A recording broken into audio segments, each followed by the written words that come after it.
പോത്തുംകാല് കിട്ടിയാൽ ഒരു വട്ടമെങ്കിലും ഇതേപോലെ ഒന്ന് ട്രൈ ചെയ്ത് നോക്കട്ടെ. സംഭവമില്ല, വേറെ ലെവലാ. ഇതുണ്ടാക്കാൻ വേണ്ടിയിട്ട് ആദ്യം തന്നെ പോത്തുംകാല് നല്ലപോലെ വേവിച്ച് മാറ്റി വെച്ചിട്ടുണ്ട് കേട്ടോ.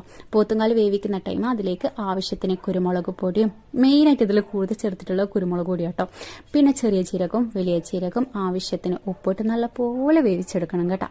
അങ്ങനെ അതിതാ മാറ്റി വെച്ചിട്ടുണ്ട്. ഇനി ഇതാ ഒരു ചട്ടി വെച്ച് അതിലേക്ക് ആവശ്യത്തിന് വെളിച്ചെണ്ണ വെച്ച് ഇഞ്ചി വെളുത്തുള്ളി ആദ്യം മൂപ്പിച്ചെടുക്കുന്നുണ്ട്. എന്നിട്ട് അതിലേക്ക് ഉള്ളി ഇട്ട് കൊടുക്കുന്നുണ്ട് കേട്ടോ. 1.5 ഉള്ളി കേട്ടോ ചേർത്തെടുത്തിട്ടില്ല. പിന്നെ ഒരു തക്കാളിയും, പിന്നെ എരിവിന് ആവശ്യമുള്ള പച്ചമുളകും കറിവേപ്പില. അതിലൊന്ന് മൂത്ത് വന്നാൽ പിന്നെ ഒരു തക്കാളിയും കൂടി ഇട്ട് കൊടുത്തിട്ടുണ്ട് കേട്ടോ. ഇനി അതിൽ മൂത്ത് നമ്മൾ കാലും കൂടി ഇട്ട് കൊടുക്കുക. സംഭവം ഇതൊന്ന് നല്ല പോലെ ഒന്ന് തിളച്ച് കുറച്ചൊന്ന് കുറുകിയ നമുക്ക് സംഭവം സെറ്റായി. നമ്മളെ മക്കൾക്കെല്ലാം ഒരുപാട് ഇഷ്ടമായി. അതേപോലെ നമ്മളെ വീഡിയോ ഇഷ്ടമായി ലൈക്ക് ചെയ്യാനും സബ്സ്ക്രൈബ് ചെയ്യാനും ഷെയർ ചെയ്യാനൊന്നും വിട്ടോ അല്ലെ. നമ്മൾ സയാൻകുട്ടനെല്ലാം കഴിക്കുന്നതൊക്കെ ആർക്കും ഭയങ്കര ഇഷ്ടമായിട്ടുണ്ടായിരുന്നു കേട്ടോ.